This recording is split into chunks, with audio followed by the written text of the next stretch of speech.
आइए बच्चों अब हम सीखेंगे use of reflection of A point. तो सपोज कीजिए कि ABC एक ट्रायंगल है जिसमें वर्टेक्स ए का कोऑर्डिनेट दिया हुआ है और साइड AB और AC के परपेंडिकुलर बाइसेक्टर्स के इक्वेशन दिए गए हैं, AB के भी और AC के भी। मैंने AB के बाइसेक्टर का इक्वेशन मान लिया, चलो AX + BY + C = 0, ये गिवन है। और AC के बाइसेक्टर परपेंडिकुलर बाइसेक्टर्स जो हैं उनका इक्वेशन LX + MY + N = 0, ये गिवन है। तो आप जानते हैं कि मिरर से जितना ही डिस्टेंस पर ऑब्जेक्ट होता है ठीक उतना ही डिस्टेंस पर उसका इमेज होता है। तो चूंकि ये बाइसेक्टर भी है तो ये लेंथ और ये लेंथ इक्वल होंगे, यानी AL = LB। और इसी तरह यह भी परपेंडिकुलर बाइसेक्टर है तो AM बराबर क्या हो जाएगा, MC। इस पॉइंट का कोऑर्डिनेट हमने x1 y1 मान लिया और C का कोऑर्डिनेट हमने x2 y2 मान लिया। तो क्या लिखेंगे, x1 - α/a = y1 - β/b = -2 times a α + b β + c divided by a² + b²। और इसी प्रकार से x2 - α/l = y2 - β/m = -2 times l α + m β + n divided by l² + m²। Okay, example देखते हैं। चलिए इस पर एक न्यूमेरिकल हम सॉल्व करके देखते हैं। लेट ए वर्टेक्स A जिनका कोऑर्डिनेट 1 2 है B the vertex of triangle ABC and the perpendicular bisector respectively of AB and AC are x + y = 0 and x - 3y = 0। Find the equation of the sides of the triangle. अब ABC triangle ले लिया, vertex A का coordinate 1 2 given है और perpendicular bisector AB का है x + y = 0।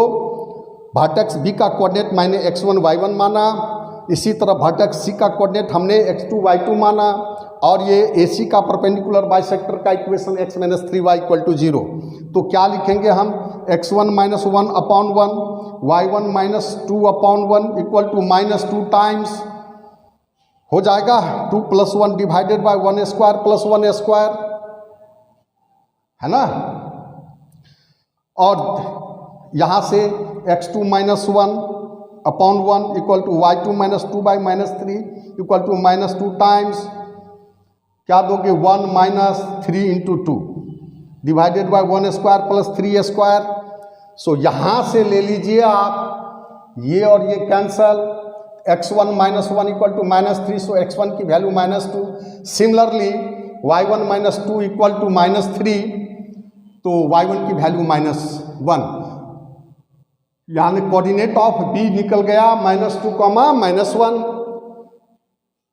यहाँ से देखिए x2 - 1 = -2 टाइम्स, ये हो जाएगा -5 डिवाइडेड बाय 10, ये +10/10 कैंसल होके 1 होगा, तो x2 की वैल्यू 2, y2 - 2 = -3।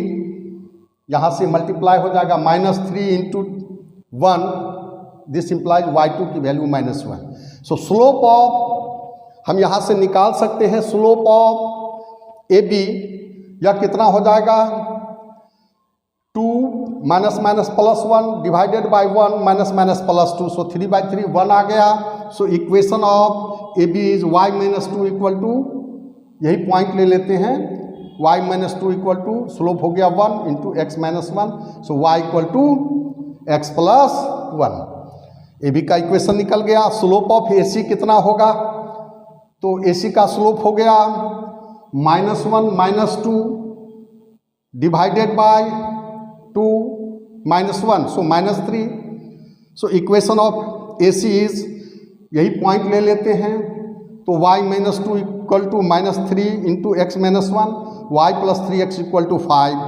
और स्लोप ऑफ BC हो जाएगा 0, चूँकि -1 और -+ +1 तो 0, डिवाइडेड बाय लिखते हैं ना, 2 minus minus plus 2, so 0/4 equal to 0 हो जाएगा। So equation of BC is, ये पॉइंट ले लेते हैं, तो y minus minus plus 1 0 into X minus 2, this implies y plus 1 equal to 0। एक प्रॉपर्टी आपने जान लिया। ओके,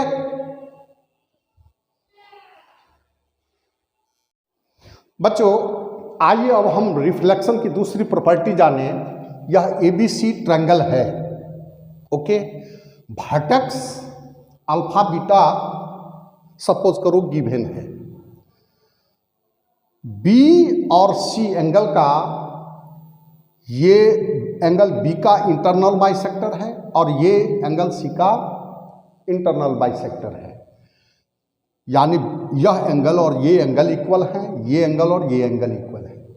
अब हम क्या करते हैं कि यहाँ से अब इस इंटरनल बाइसेक्टर पर परपेंडिकुलर डालें तो निश्चित ही ये एंगल इक्वल है। आइए प्रॉपर्टी से समझिए यहाँ से कि जब ये एंगल इक्वल होगा तो यह मिरर है, तो जानते हैं जितना ही दूर ऑब्जेक्ट होता है मिरर से उतना ही दूर उस डिस्टेंस पर मिरर से उसका इमेज होता है।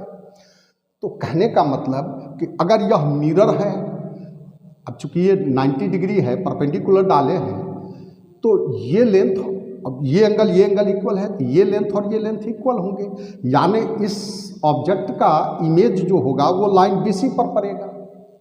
इसी प्रकार से एंगल C का जो इंटरनल बाइसेक्टर है उस पर A से परपेंडिकुलर डालें तो जो इनका मिरर इमेज होगा इसके रिस्पेक्ट में वो कहाँ लाई करेगा, वो BC पर लाई करेगा। तो इस थ्योरी को हम यूज करते हैं। देखिए एक क्वेश्चन है, find the equation of the sides of a triangle having 3, -1 as vertex x - 4y + 10 = 0 and 6x + 10y - 59 = 0 being the equations of an angle bisector and a median respectively drawn from the different vertex।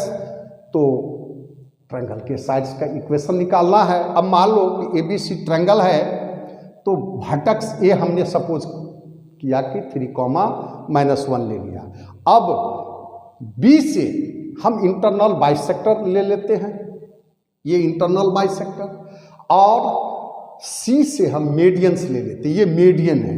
Median बोले कि A और B का जो mid point होगा उसको opposite angular point से मिलाए तो दिस इज मीडियन। तो ये मीडियन दिया हुआ है इनका इक्वेशन, और ये इंटरनल बाइसेक्टर जो एंगल B का हमने लिया है इसका इक्वेशन दिया हुआ है। तो B का इक्वेशन है x - 4y + 10 = 0, और जो ये मीडियंस हैं इनके इक्वेशन है 6x + 10y - 59 = 0। अब देखिए B का कोऑर्डिनेट हमने x1 y1 मान लिया, तो x1 1 y1 और A का कोऑर्डिनेट मालूम है तो हम F का कोऑर्डिनेट निकाल लेते हैं। तो कोऑर्डिनेट ऑफ F हो जाएगा x1 + 3/2, y1 - 1/2।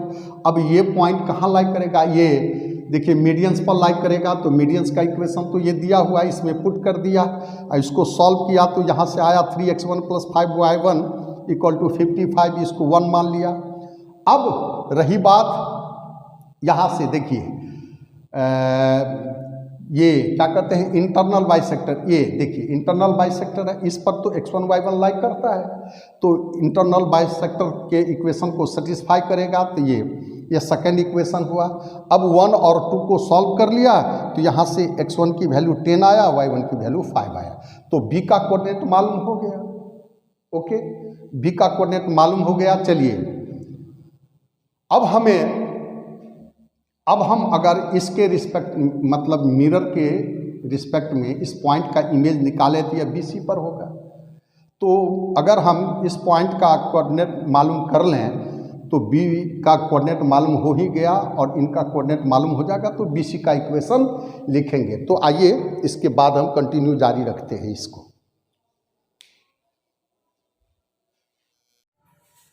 हाँ बच्चों, एक बार इस थ्योरी को अगेन रिपीट करते हैं, देख लीजिए।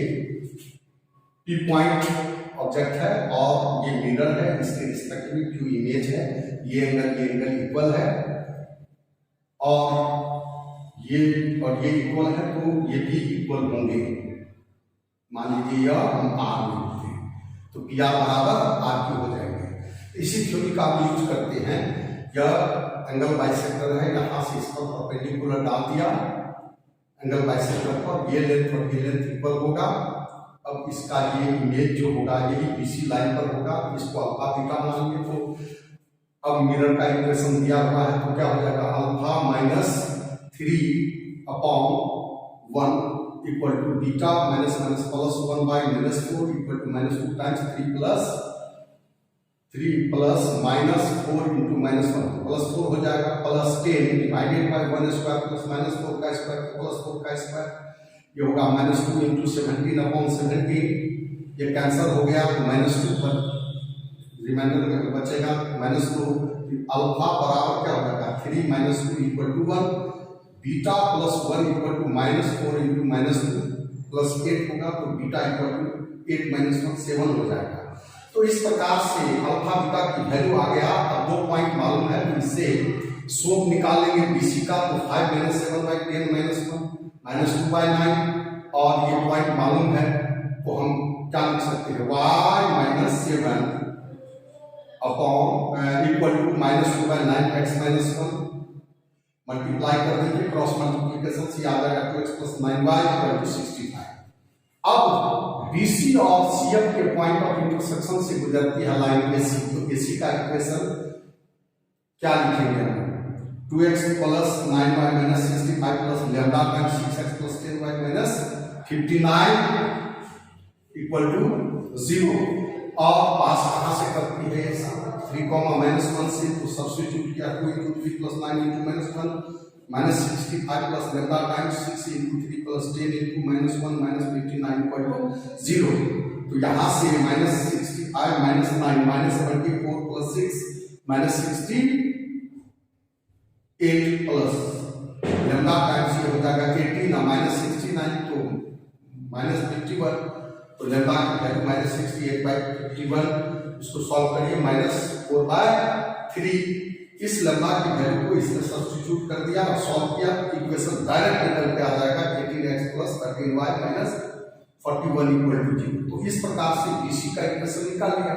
अब ये पॉइंट मालूम है तो AB का स्लोप निकाल लेंगे। स्लोप ऑफ AB हो जाएगा 5 - प्लस 1/10 - 3, सो ये हो जाएगा 6/7, और स्लोप मालूम हो गया तो इक्वेशन ऑफ AB क्या लिखेंगे, y - plus 1/6/7 into x - 3, solve कर दीजिए 6x - 7y - 25 इक्वल टू 0।